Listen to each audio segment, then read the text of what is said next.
오늘 주시는 말씀은 전주일에 은혜를 나누었던 마가복음 2장 1절부터 12절의 말씀입니다. 신약성경 55쪽 서로 교독할까요? 자, 마가복음 2장 1절부터 12절까지 제가 먼저 1절 읽어드립니다. 수일 후에 예수께서 다시 가버나움에 들어가시니 집에 계시다는 소문이 들린지라.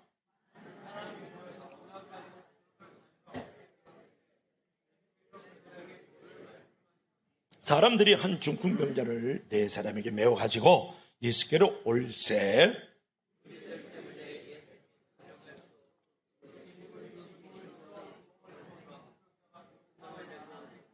예수께서 그들의 믿음을 보시고 중풍병자에 이르시되 작은 자야 내 제사함을 받았느니라 하시니 이 사람이 어찌 이렇게 말하는가 신성 모독이로다. 오직 하나님 한 분 외에는 누가 능히 죄를 사하겠느냐.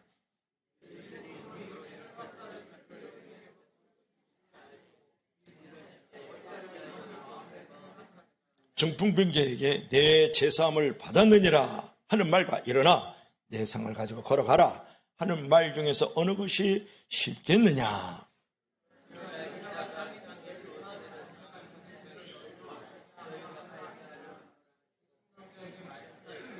내가 내게 이르노니 일어나 내 상을 가지고 집으로 가라 하시니 그가 일어나 그 상을 가지고 모든 사람 앞에서 나가거늘 그들이 다 놀라 하나님께 영광을 돌리며 이르되 우리가 이런 일을 도무지 보지 못하였다 하니라. 아멘. 기도합시다. 주 하나님, 하나님의 선하시고 의로우시고 거룩한 뜻을 깨닫는 귀한 시간이 될 수 있도록 성령께서 저들의 눈을 열어주시고 귀를 열어주시고 마음을 열어주시기를 원합니다. 예수님 이름으로 기도합나이다. 아멘. 사진 한번 볼래요? 장님이 절름발이를 업고 먼 길을 지금 걸어가고 있는 모습이죠. 우리 다 같이 읽겠습니다. 시작. 우리는 서로 도울 수 있다. 다시 한번 시작. 우리는 서로 도울 수 있다. 여러분, 장님은 말이죠, 빨리 뛸 수는 있으나 앞을 볼 수가 없죠. 절름발이는 볼 수는 있는데 뛸 수는 없다, 그런 말이에요. 그래서 그들은 고민 끝에 하나의 공동체를 만들자 이렇게 선택을 했어요. 그들은 서로 이렇게 생각을 했어요. 우리는 서로 도울 수 있다. 뭐라고요? 우리는 서로 도울 수 있다. 이렇게 해서 장님이 절름발이를 업었고 절름발이는 앞을 볼 수가 있었고 장님은 걸을 수 있었다, 그런 거예요. 그들은 서로 도우면서 먼 길을 걸어갈 수가 있었다, 그런 겁니다. 오늘은 여러분 서로 돕고 협력하는 이 사건을 보고 예수님께서 어떻게 우리를 치유하고 회복하실까, 어떻게 놀라운 기적과 축복을 우리 가운데 허락하실까를 우리가 한번 생각해 보려고 하는데요. 오늘 본문 1절에 나오는 이 가버나움이라는 이런 마을은 갈릴리 지역의 중심 도시예요. 그러니까 우리나라로 말하면 저 북쪽에 있는 갈릴리 지역의 중심 도시인데 주 예수 그리스도의 제2의 고향이라고 일컬어질 만큼 그 갈릴리 지역에서 엄청나게 많은 사역들을 행하셨거든요. 예수님께서 놀라운 이적이라든지 기사 또는 기적과 축복을 행하신 것이 바로 가버나움이라는 그런 마을이었단 말이에요. 근데 오늘 본문에 보니까 이 가버나움에서 엄청난 놀라운 기적이 일어난 거예요. 본문 1절 말씀을 보면 수일 후에 예수께서 다시 가버나움에 들어가시니 집에 계신다는 소문이 들린지라. 그러니까 예수님께서 지금 가버나움에 오셨단 말이에요. 그러니까 예수님이 공생애가 시작이 되었어요. 30년 동안 다 대패질도 하고 망치질도 하고 톱질을 하면서 아버지 요셉 목숨 밑에서 있다가 드디어 공생애, 공적인 생애 3년이 이제 시작이 되면서 복음을 전파하면서 이 마을에서 저 마을로 이 산에서 저 산을 넘어가면서 복음을 전했었거든요. 그런데 이제 놀랍게도 가버나움에 그 유명한 인사가 되시는 예수님께서 왔다는 소식을 듣게 된 거예요. 그러니까 전도 여행을 하다가 드디어 이 가버나움에 집에 들어왔다는 소문이 들렸어요. 그러자 가버나움에 있는 마을의 사람들이 놀랍게 흥분을 하잖아요. 그래가지고 바람 따라 물결 따라서 예수님께서 전도하시다가 드디어 가버나움 마을의 집에 왔다는 소식을 듣게 되니까 그냥 사람들이 인산인해를 이룬 거예요. 남녀노소 빈부 기천 유무십자를 막론하고 남자 여자 늙은이 젊은이 가난한 자 부한 자 할 것 없이 유식한 자 무식한 자 할 것 없이 예수님이 지금 계시는 가버나움 집에 둘러 에워싸게 되었다 그런 말이에요. 그래서 오늘 2절 말씀을 볼 것 같으면 오늘 다음 한번 넘겨볼래요? 2절 말씀 한번 읽어봐요. 시작. 많은 사람이 모여서 문 앞까지도 들어설 자리가 없게 되었는데 예수께서 그들에게 도를 말씀하시니라. 뭐라고요? 많은 사람들이 모여들어가지고 문 앞, 문 뒤, 문 옆까지 사람들이 많이 모여가지고 들어설 자리가 없게 되었는데 옛날 성경이 뭐라 하죠? 용신할 수 없게 되었는데 운신할 수 없게 되었는데 그렇게 말씀하잖아요. 예수께서 말씀을 이제 전하고 있었던 거예요. 너무 많은 사람들이 집에 몰려들어서 집 안은 물론이고 집 앞도 사람들로 가득 찼어요. 인산인해를 이루었다 그런 말에. 그리고 주님은 그 모인 무리들에게 지금 말씀을 전파했다고 지금 말씀하고 있잖아요. 그처럼 이제 사람들로 꽉 차고 주님의 권세 있는 말씀이 막 이제 선포되고 분위기가 막 업그레이드 되고 있는데 바로 그때 밖에서 네 사람이 한 중풍병자를 메어가지고 예수님께 와가지고 병고침을 받기를 소망하는 거예요. 소원했단 말이에요. 그 수많은 많은 사람들 가운데에서 주님에게 그 치유와 병고침을 받기 위해서 4명만 한 중풍병자를 메어가지고 예수님께 왔다는 것이 중요한 거예요. 허다히 많은 무리들이 있었습니다. 구름대와 같이 볼대와 같이 많은 사람이 있었지만 그 중에서 4명만 이 중풍병자, 코가 삐뚤어지고 눈이 삐뚤어지고 또 팔과 다리를 쓸 수 없는 이 중풍병자를 데리고 메어가지고 와서 예수님에게 고침받기를 원했다라는 거예요. 그래서 4명의 중풍병자들이 지금 예수님께 이 중풍병자를 달아내리는 모습이죠. 이제 지붕을 뜯고 말이죠. 여러분 여기서 우리가 한 가지 교훈을 받아야 돼요. 하나님께서는 우리 자신의 몰두에만 우리의 필요에만 이제 집중하고 있는 사람들을 하나님은 쓰실 수가 없고 그런 사람에게 참된 은혜와 축복을 줄 수 없다는 거예요. 여러분 자신의 필요에 몰두하지 않고 다른 이들의 필요에 민감하고 그들을 돌보려는 마음을 가질 때부터 하나님이 그를 쓰시기 시작하고 그에 필요한 모든 것들을 허락하여 주시는 거예요. 믿으시면 다 같이 아멘 하세요. 여러분 중풍병자가요 스스로 힘으로 예수님께 나올 수 있습니까? 4명의 친구들이 아니면 예수님께로 그 중풍병자가 나올 수가 없다고요. 팔도 못 쓰고 다리도 못 쓰고 눈도 못 쓰고 말이죠. 말도 어느라고 말이죠. 늘 누워있는 이 중풍병자가 어떻게 예수님께 나와서 병고침을 받을 수 있겠어요? 4명의 이 중풍병자의 친구가 아니면 예수님께로 나와서 고침을 받을 수 없다라는 거예요. 여러분의 주위를 돌아보면 상처받은 사람들이 많아요. 그래서 집에서 은둔하고 있는 사람이 있을 수가 있죠. 또 여러 가지 죄라든지 어떤 악한 시험으로 말미암아서 묶여 있는 사람들이 있어요. 그런 사람들을 위해서 여러분 기도하는 것으로만 충분하지 않다라는 거예요. 4명의 중풍의 친구가 중풍병자를 들것에다가 실어가지고 그를 예수님께 데려왔던 것처럼 기도로만 끝내지 말고 여러분들의 행동을 취해줘야 된다는 거예요. 그래서 예수님을 만날 수 있도록 도와줘야 된다는 거예요. 이것은 뭐를 말합니까? 서로 믿음으로 격려하는 것을 말하죠. 서로 믿음으로 세워주는 것을 말하지 않습니까? 살다 보면요 믿음이 약해질 때가 있거든요. 여러분의 소그룹 안에서 지체들이 믿음이 약해질 때가 있어요. 여러분의 가정 안에서도 그렇게 열심과 부지런함으로 기도도 하고 봉사다 어느 날 갑자기 그냥 모래성이 무너지듯이 믿음이 무너지는 사람도 있단 말이에요. 그럴 때 여러분 곁에서 이 4명의 친구들처럼 격려해 줄 수 있고 세워줄 수 있고 붙잡아 줄 수 있고 함께 할 수 있는 사람이 되어야 되는 줄로 믿을 수 있기를 바랍니다. 그래서 믿음의 동지가 필요하다 그런 말이에요. 믿음의 이웃이 필요하다 그런 말이에요. 믿음의 친구가 필요하다 그런 말이에요. 여러분 하나님은 이 세상에 어떤 것도 혼자 살 수 있도록 창조하지 않았다는 것을 여러분 기억하시죠. 다시 한번 하나님께서는 우리가 이 세상에 어떤 것도 혼자 살 수 있도록 창조하지 아니하셨다라는 거예요. 동물의 세계도 그렇고 우주의 세계도 그렇습니다. 한번 볼까요? 이게 지금 코뿔소예요. 그리고 요 새 이름이 뭔지 아세요? 새 이름. 이것은 등을 쪼잖아요. 등 쪼개기 새라 그래요. 한번 따라해봐요. 등 쪼개기 새. 별걸 다 가르쳐준다. 등 쪼개기 새. 요건 등 쪼개기 새라 그래요. 등 쪼개기. 등을 갖다가 쫀다 그런 말이에요. 여러분, 요거는 코뿔소잖아요.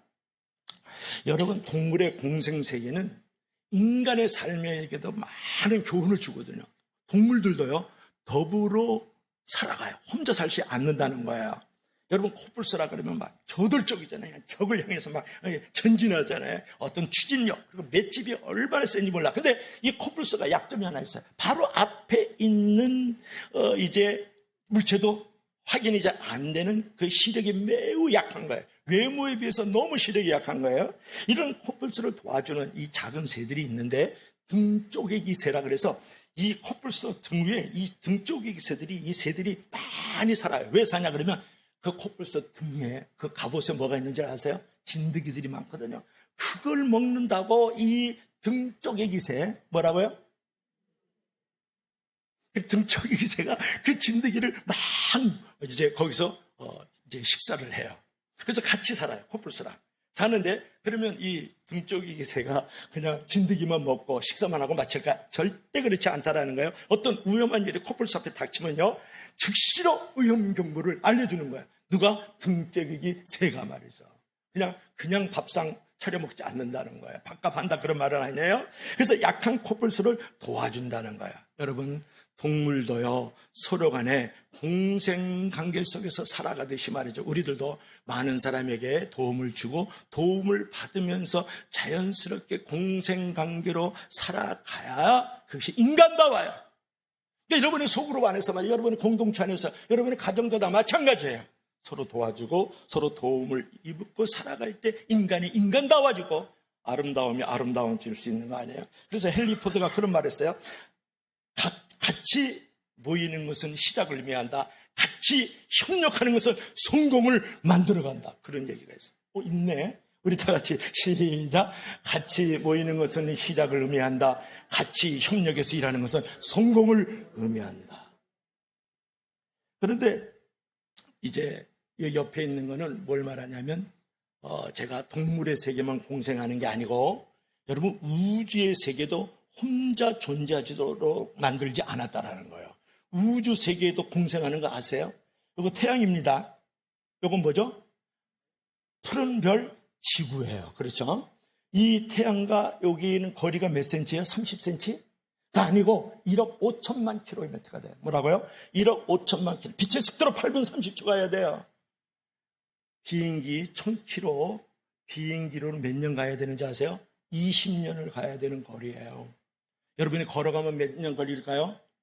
4,000년 걸려요. 저는 요새 우주에 대해서 많이 공부하고 있습니다. 우주를 많이 공부할수록 여러분이 얼마나 작은 존재고 하나님이 얼마나 필요한 존재인 걸 알아요. 진짜 제가 우주를 많이 공부하고 있어요. 뭐라고요? 이게 지금 태양이죠. 태양에 이 지구가 몇 개 들어가는 줄 아세요? 한 개, 두 개밖에 안 들어가겠네? 아니요, 130만 개 들어가요. 지구가 태양에 몇 개 들어가요? 130만 개 들어가고 1억 5천만 킬로 떨어져 있습니다. 여러분 걸어가면 4,000년 걸리고요. 비행기로 가면 몇 년 걸린다고요? 1000km 시속 달리면 20년 가는 거예요. 이게 태양이 몇 도인 줄 아세요? 6,000도예요. 평균 6초토로 폭발하면서 계속 존재하고 있어요. 근데 신기하잖아요. 지금 이 지구가 말이죠. 몇 킬로그램인지 아세요? 6 곱하기 24 0이에요. 킬로그램이에요. 그건 읽지도 못해요. 그런데 이 태양이 130만 개가 들어갔는데 하늘에 떠 있어요. 너 이것만 봐도 예수님 믿어야 된다고요. 이 태양이 지구에 130만 개가 들어있는데 공중에 떠 있어. 불이 6,000도가 떠 있다고 공중에. 쟁반으로 받치지 않았어요. 줄로 묶어놓지 않았다고. 지구도 역시 마찬가지예요.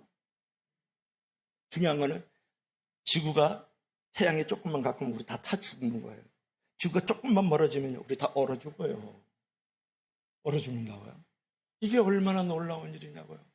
그걸 계속 지구도 떠 있고요. 태양도 떠 있어요. 그러면 하나님 믿어야지. 그걸 어떻게 하나님을 안 믿을 수 있느냐고요. 하나님이 떠받치고 있는 거거든요. 저거를. 중요한 것은 태양이 있으니까 우리 사시사철이 있습니다. 지구 한번 자전하는데 이 자전하는 하루에 24시간마다 정확하게 자전을 합니다. 시속 몇 킬로인지 아세요? 시속 1600km예요. 비행기가 보통 1000km 이상 안 날려요. 시속. 그리고 공존하는 이 태양을 돌잖아요. 공존하잖아요. 공존하는데 시속 몇 킬로인지 아세요? 11,000km. 그러면서 이게 태양과 지구가 수금지 화목도 해왕성 명성까지 다 떠있단 말이에요. 그래가지고 우리가 지금 살고 있는 줄로 믿을 수 있기를 바랍니다. 제가 무슨 얘기를 해요? 공생하고 있고 우주도 더불어 살고 있다는 거예요. 이거 하나만 해도 여러분 오늘 은혜 받고 다음 주에 감상금해야 돼요. 아, 하나님 조금만 더 가까웠으면 타서 죽을 뻔했는데, 조금만 멀었으면 냉장고에서보다 더 추운 얼어서 죽을 뻔했는데 이렇게 살고 있군요. 기가 막힙니다. 이 우주 속에 내가 있어요. 그래서 제가 이렇게 태양을 보고 어느 날 달을 이렇게 보면, 달에서 우리 지구를 보면 지구가 푸른 별일 거잖아요. 공중에 이렇게 떠 있어요. 그럼 가슴이 울컥하면서 눈물이 확 쏟아지려고 그래요. 이 무한한 우주 속에 푸른 별이요. 끝이 없죠. 하여튼 그래요. 그 위에 우리가 살고 있구나. 우리의 만남, 이거 얼마나 소중해요. 당신과 내가 알고 있다는 이 한 가지만 해도 기가 막힌 하나님의 섭리와 역사 속에서 하는 거예요. 미워하고 시기하고 질투할 시간 없어요. 얼마나 멋있어요. 그런데 하나님은 모든 자연 만물이 칠 수 있게 협력하며 살도록 창조하였다. 동물의 세계나 우주의 세계나. 그 하나님의 섭리를 따라서 성도들은 서로의 신앙을 돕는 존재로서 살아야 된다. 여러분, 살다 보면 우리를 시험하는 때가 있고 괴로울 때가 있고 우리를 아주 그냥 힘들게 하는 때가 반드시 오거든요. 그런 시련의 현장에서 여러분 달아나면, 피하면, 모른 척하면 여러분 그거는 친구를 잊어버리는 거고 또 하나의 하나님 앞에서의 죄인 줄 알아야 돼요. 여러분의 시련의 때, 괴로운 때, 시험의 때가 우리 소그룹 안에서, 우리 공동체 안에서, 우리 가정 안에서, 우리 교회 안에서 일어났을 때 그때의 진정한 친구가 되어줄 수 있어야 되고 그런 진정한 도움을 받을 수 있는 존재가 되어야 될 줄로 믿을 수 있기를 바랍니다. 그런데 이제 중풍병자 4명의 친구가 이제 데려올 때 뭐가 생겼다고? 문제가 생겼잖아요. 많은 사람들 때문에 지금 예수님께 접근할 수 없는 거거든요. 그러나 4명은 포기하지 않았다라는 거고 지붕 위로 올라갔다는 거고 지붕 위에서 지붕을 뜯었다라는 거예요. 전전주일에 아주 정면안에게 제가 설교를 했어요. 그것으로부터 중풍병자의 누운 상을 이제 주님 앞으로 이제 달아내리는 장면이거든요. 여러분, 조금 전에 그 그림을 봤지만 4명의 중풍병자의 지붕을 뜯어가지고 이제 그 들것에다가 이제 이 중풍병자를 실어가지고 그 침상에다가 중풍병자를 이제 실어가지고 예수님 앞에 이렇게 이제 내리는 장면이거든요. 여기서 우리가 생각해야 될 것은 뭐냐면 중풍병자의 친구들은 어려움으로 인해 가지고 용기를 잃지 않았다라는 거고 그런 어떤 시험으로 말미암아서 포기하지 않았다는 것이 중요해요. 여러분, 예수님과 그들 사이에 수많은 사람들이 문제가 됐거든요. 장애물이 됐거든요. 그러나 그들은 그게 문제가 되지 않았다는 거예요. 우리는 우리의 가족들이라든지 친구들 혹은 이웃들에게 이제 복음을 전한다든지 아니면 여러 가지로 교제와 사귐을 갖다 보면 여러분 낙담하는 일이 생겨요. 절망하는 일이 생기고요. 왠지 그런 소그룹이 나오는 공동체 안에 또는 개인과 가정이나 교회 안에 말이죠. 원망하고 불평하는 일들이 생길 수 있거든요. 어떤 절망이나 어둠이 생길 수 있다 그런 말이에요. 그러나 포기하지 말아라. 여러분, 배추 셀 때 한 포기 두 포기 외에는 포기라는 단어 쓰지 말라 그랬죠. Never give up, never give up. 결단코 포기하지 말아라. 하나님께서는요 오래 참으셨어요. 그러셔서 우리들도 오래 참기를 원하시는 분이거든요. 그래서 갈라디아서 6장 9절에 그런 말씀이 있어요. 한번 읽어볼까요? 갈라디아서 6장 9절 한번 읽어봅시다. 없어요? 다음 성경 기절 한번 봐봐요. 우리 다 같이 시작. 예수께서 그들의 믿음을 보시고 중풍병자에 이르시되 작은 자야 내 죄사함을 받았느니라 하시니. 한번 더 넘겨봐요. 우리 다 같이 읽어봐요. 시작. 낙심한 자가 비록 죽는 자를 경외하기를 저버릴지라도 그의 친구로부터 동정을 받았느니라. 자, 마가복음 2장 5절 보여주세요. 여러분, 이제 우리 갈라디아서 6장 9절에 그런 말씀이 있어요. 우리가 선을 행하되 낙심하지 말지니 포기하지 않으면 때가 이르면 거두리라. 그런 말씀이 있다라는 거야. 갈라디아서 6장 9절에. 그러니까 우리가 우리 소그룹 안에서 공동체 안에서 뭐 교회 안에서 말이죠. 우리가 신앙생활 하다 보면 절망할 때가 있어요. 왠지 어둠이 다가올 때가 있고 왠지 그 사람으로 그 상황을 통해 가지고 시험이 될 때가 있다고요. 그래도 중풍교제 4명의 친구들처럼 선을 행하되 낙심하지 아니하면 때가 이르면 반드시 열매를 거두는 줄로 믿을 수 있기를 바랍니다. 여기서 우리가 교훈을 받는 것은 뭐냐면 따라합시다. 서로 믿고 사랑하는 공동체. 네, 그 1번 한번 보여줘 보세요. 우리 1번 다 같이 시작. 서로 믿고 사랑하는 공동체. 지금 4명의 중풍병자들이요. 지금 들것에다가 침상에다가 중풍병자를 이제 지금 내리는 장면이죠. 그 다음에 2절 한번 5절 한번 봅시다. 그래서 여기서 이제 우리가 생각해 보고 싶은 것은 뭐냐 그러면 조금 지나친 측면이 있잖아요. 아무리 중풍병자 친구가 지금 외롭고 힘들고 질병지게 고생하고 있지만 지붕을 뜯어가지고 말이죠. 이제 친구를 이렇게 달아내린다. 그것은 참으로 삼부 정신을 가지고 있다 그래요. 뭐라 그러냐면 무식하다. 둘째로 무례하다. 셋째로 무법하다. 그렇게 얘기하는 거예요. 그들 무례하잖아요. 아니 남의 지붕까지 뜯으면서 친구를 중풍병자 걸렸다고 끌어내리냐고. 아니 무식하지. 어떻게 남의 지붕 뜯어가지고 중풍병자 상을 내리냐고 말이죠. 얼마나 무법하냐. 법이 없지. 어떻게 그 중풍병자를 끌어내리냐고요. 여러분, 남의 지붕을 뜯는다는 것은 무례하고 무식하고 무법한 일입니다. 그러나 다른 방법이 없잖아요.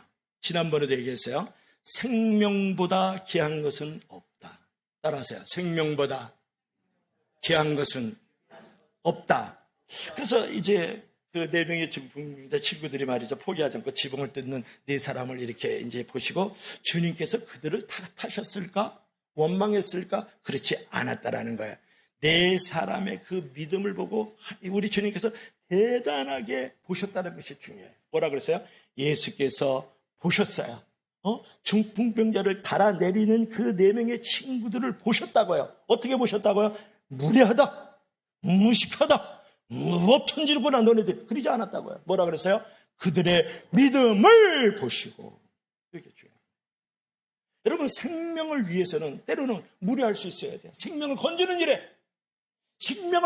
일에 때로는 무식할 수 있어야 돼요. 잠자는데 문을 두드리면서 지금 교회 갑시다.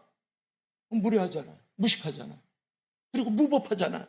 생명을 건지는 일에는 무례할 수 있고 무식할 수 있고 무법할 수 있다 그런 말이에요. 그럴 때 우리 주님께서는 무례, 무법, 무식을 보지 않고 무엇을 봤다고? 믿음을 보셨다. 이거 중요한 거예요.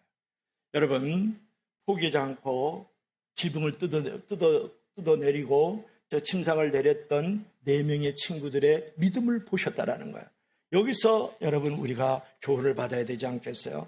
이 중풍병자가 결국은 침상에서 그 들것에서 일어났습니다. 고침을 받았다고요. 이 기적은 합작품이에요. 걸작품이에요. 무엇이? 내 친구의 믿음과 주님의 사랑의 합작품이다. 이렇게 얘기를 하는 거예요. 4명의 그 중풍병자의 믿음과 예수 그리스도의 사랑의 합작품이 걸작품을 만들어냈다. 중풍병자를 이렇게 세웠다라는 거예요. 여러분, 중풍병자의 친구들은 예수님께서 그들의 친구를 치유할 것을 분명히 믿었다라는 거예요. 그러니까 이제 마가복음 2장 5절을 보니까 예수께서 그들의 믿음을 보시고, 여러분, 중풍병자의 믿음이 아니에요. 중풍병자 친구의 믿음이란 말이에요. 그 믿음을 보시고 결국은 중풍병자를 이렇게 세워줘 고쳐주시는 거거든요. 그러니까 여러분들께서도 왜 믿음이 없어? 기도 좀 해봐. 왜 말씀 좀 보지? 왜 주일 예배 빠지지 마? 하나님 앞에 몸도 드리고 물질도 드려봐. 이게 잘 안 된단 말이에요. 안 된다고요. 믿음이 없는데. 내가 질병, 마음의 질병, 육체의 질병, 생활의 질병에 걸리는데 그게 쉽습니까? 안 된다고요. 그럴 때 내가 그를 탓하거나 원망하지 말고 그를 갖다가 이제 책망하고 또 가르치려고 덤벼들지 말고 내가 그를 향한 믿음을 가져줘야 돼요. 누구처럼? 중풍병자 4명의 친구들처럼 말이죠.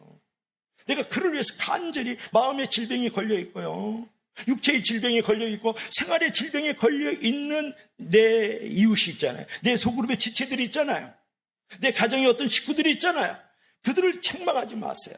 그들에다만 자꾸 경고의 등을 켜주지 말라고요. 어떻게 하라고요? 그를 붙들고 기도해주고 그를 사랑해 줄 수 있기를 주의 이름으로 간절히 축복합니다. 그런 믿음을 보여줄 때에 믿음을 보시고 그를 이렇게 세워주시는 거예요. 마음의 질병에서, 육체의 질병에서, 생활의 질병에서 그를 일으켜 주신다고요. 친구의 믿음이 중요한 줄로 믿습니다. 가족의 믿음이 중요한 줄로 믿습니다. 교우들의 믿음이 중요한 줄로 믿을 수 있기를 바랍니다. 그래서 욥기서에 보면 한번 읽어봅시다. 욥기서가 나와요. 우리 다 같이 시작. 낙심한 자가 비록 전능자 경외하기를 저버릴지라도 그의 친구들로부터 동정을 받느니라. 무슨 말이에요? 낙심한 자가 있잖아요. 시험 든 자가 있잖아요. 괴로운 자가 있잖아요. 악에 빠진 자가 하나님을 저버릴지라도. 시험 들면 하나님 저버리죠. 악에 빠지면 하나님 저버리죠. 괴로운 일이 있으면, 절망스러운 일이 있으면 하나님을 저버리거든요. 그때 그 친구로부터 동정을 받아야 된다는 거예요. 여러분, 동정이라는 게 무슨 뜻인지 아세요? 동정이라는 것은 남의 어려운 처지를 자기 일처럼 딱하고 가볍게 여기는 거예요. 뭐라고요? 남이 지금 어려운 처지가 있을 때 자기 일처럼 딱하고 그 다음에 가볍게 여기는 거예요. 그리고 동정이라는 건 뭐냐면 남의 어려운 사정을 이해하면서 정신적으로나 물질적으로나 생활적으로 도움을 베품, 이게 동정이라고요. 근데 여러분 소그룹 안에서, 여러분의 공동체 안에, 여러분의 교회 안에서 여러분 낙심된 자 있죠? 절망한 자 있죠? 시험 든 자 있죠? 그러면 친구가 되어져 가지고 그를 가볍게 여기고 내 일처럼 아주 귀하게 생각하면서 정신적으로나 물질적으로 도움을 줘본 적 있을까요? 물어보잖아요. 내 일도 바쁘죠? 내 필요 채우기도 바쁘죠? 내가 나를 사랑하기도 바쁘죠? 그렇게 하라는 거예요. 그러면 그가 일어난다는 거예요. 그러면 그가 고침을 받는다는 거예요. 그러면 그가 새롭게 하나님 앞에 나오는 줄로 믿을 수 있기를 바랍니다. 여러분, 그래서 믿음과 사랑에는요, 치유의 능력이 있어요. 해결의 능력이 있다고요.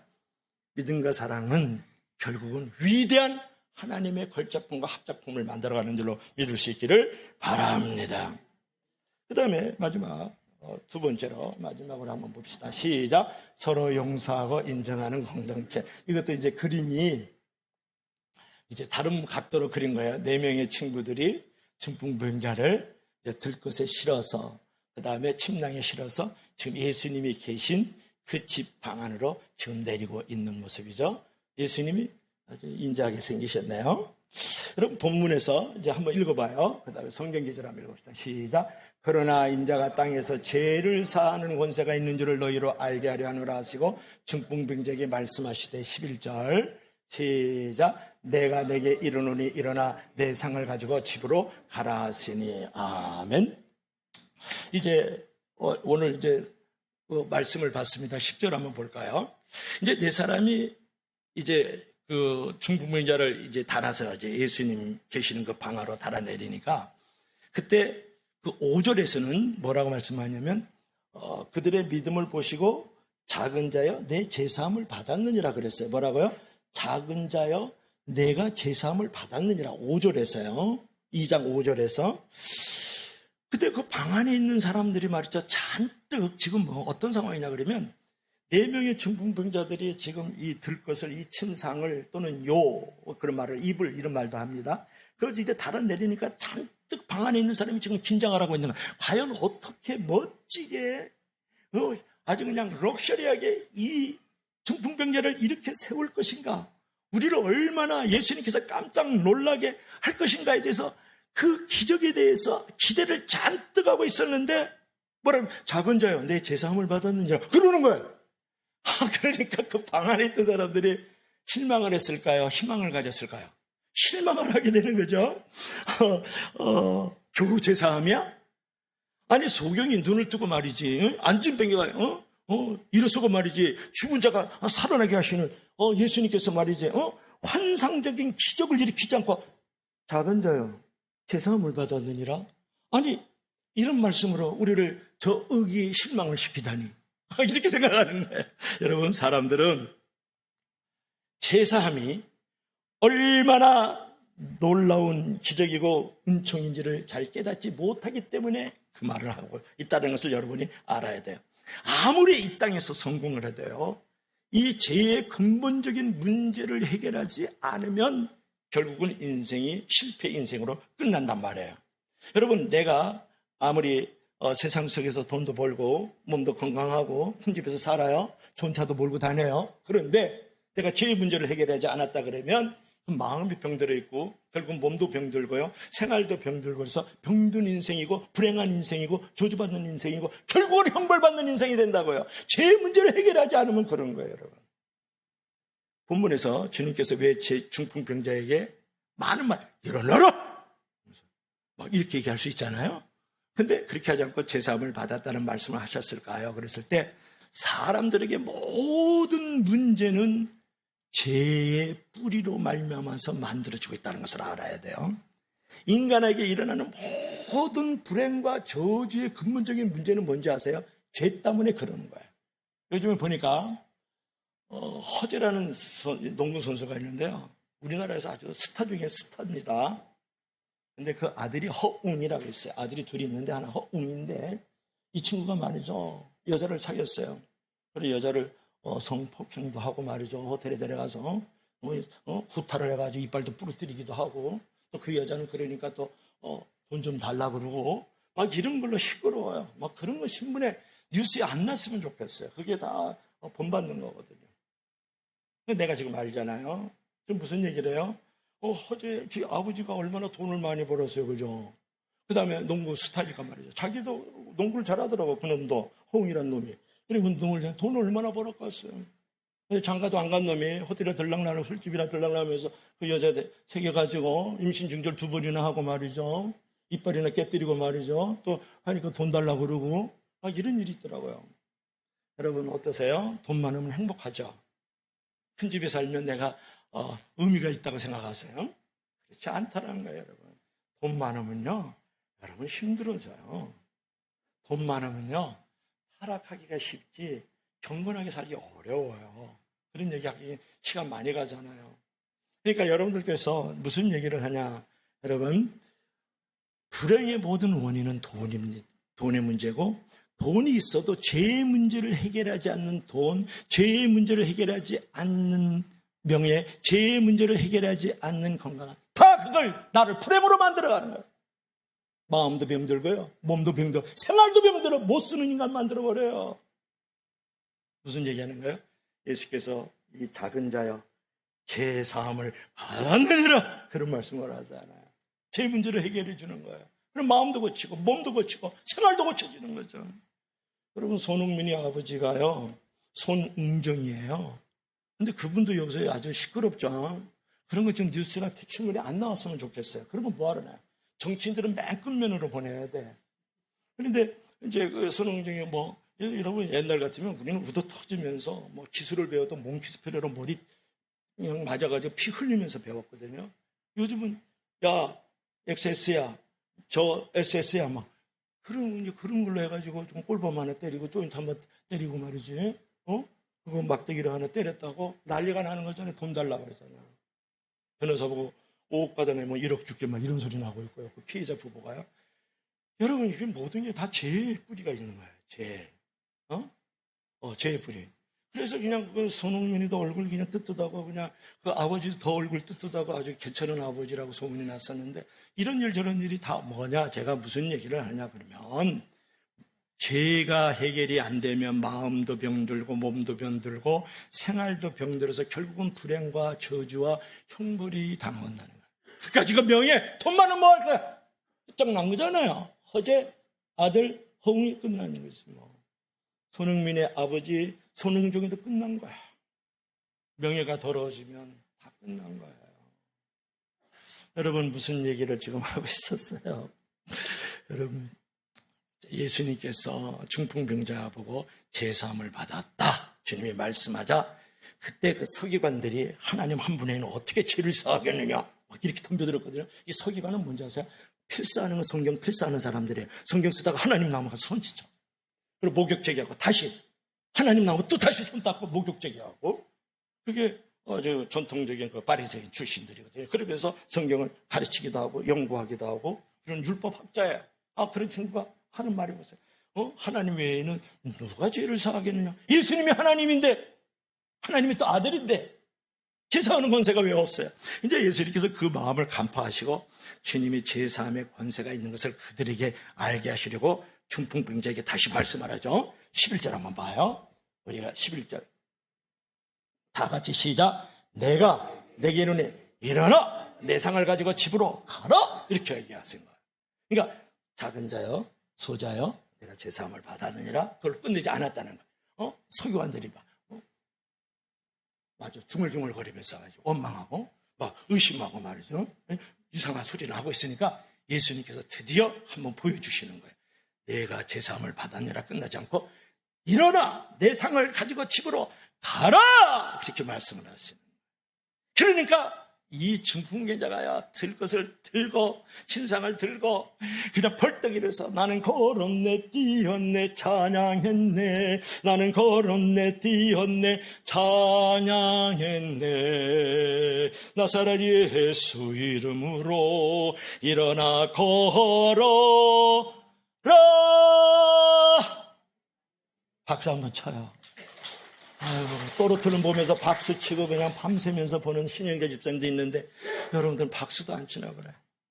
그런데 여기서 뭐라 그러냐면 그걸로 끝난 게 아니고 다 놀라서 그 방 안에 있는 사람들이 하나님께 영광을 돌리며 이르되 우리가 이런 일을 도무지 보지 못하였느냐. 그게 12절 마지막 기절이잖아요.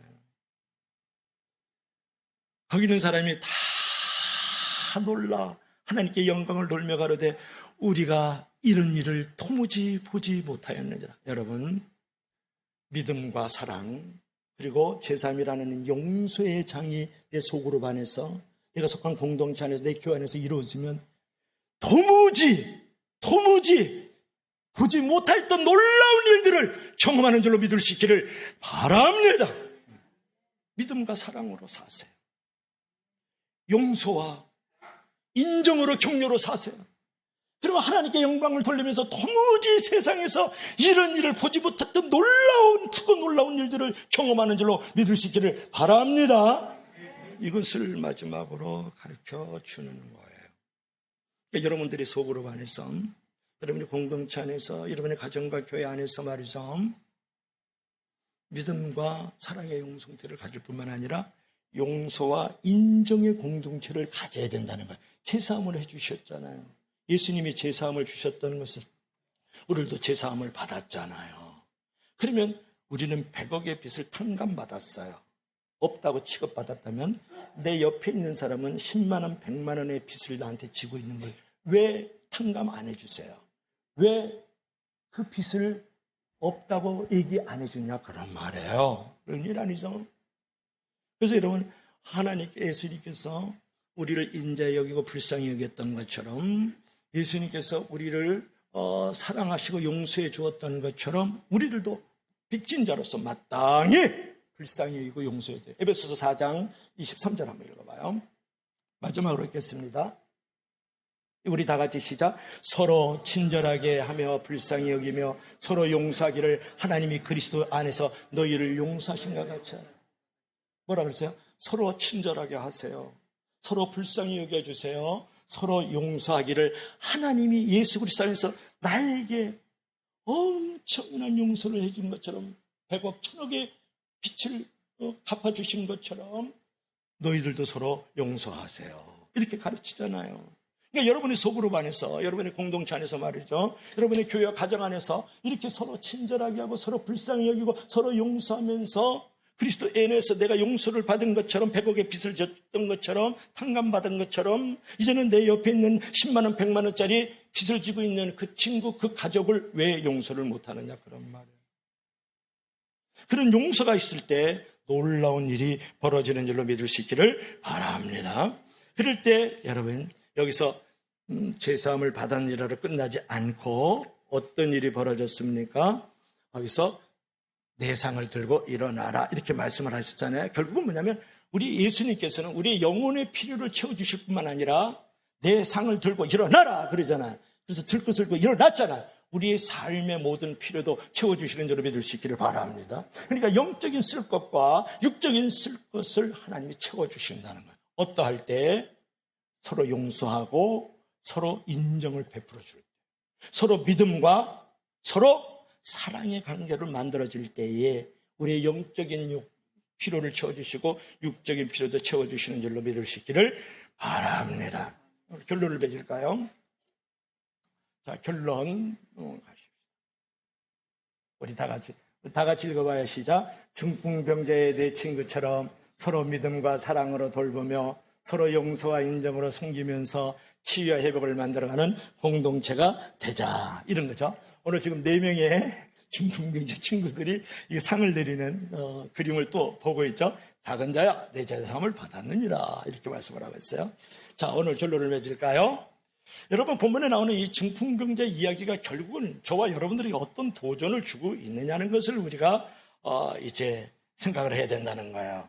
내가 속한 소그룹이라든지 공동체 안에서, 내가 속한 교회 안에서 말이죠, 이웃사랑에 대한 도전을 주지 않습니까? 우리는 영혼 구원을 힘쓸 뿐만 아니라 이웃사랑을 실천을 할 줄 알아야 된다는, 개인 구원뿐만 아니라 이 사회와 공동체의 구원도 이루어줘야 된다는 것을 말씀하고 있다는 거예요. 그것을 위해서 이웃의 문제를 해결해주는 구체적인 사랑의 손길이 우리 가운데 있어야 되지 않을까요? 그런 것이죠. 그래서 나만 좋으면 되는 것이 아니라 형제도 좋아야 되고 이웃도 좋아야 되고 우리 공동체가 좋아야 될 줄로 믿습니다. 나만 좋은 것이 되는 것이 아니라 어떤 나의 개인이라든지 가정이라든지 우리 소그룹의 공동체라든지 교회도 좋아져야 되는 줄로 믿을 수 있기를 바랍니다. 나만 좋은 것이 아니라 이 민족과 이 나라와 많은 열방도, 선교사님들도 좋아야 되는 줄로 믿을 수 있기를 바랍니다. 예수님은 누구 한 사람을 좋게 하시는 분이 아니라 모든 사람을 좋게 하시는 우리의 예수님인 줄로 믿을 수 있기를 바랍니다. 그래서 오늘 본문의 4명의 그 중풍자 친구들처럼 어떤 어려움과 그 장벽 속에서도 말이죠, 서로 믿음과 사랑으로 세워주고 서로 용서와 인정으로 서로 돌보면서 아름다운 교제와 사귐 속에서 치유와 회복, 놀라운 부흥과 기적과 축복을 경험하는 저와 여러분들이 되기를 주의 이름으로 간절히 축복합니다. 축복합니다.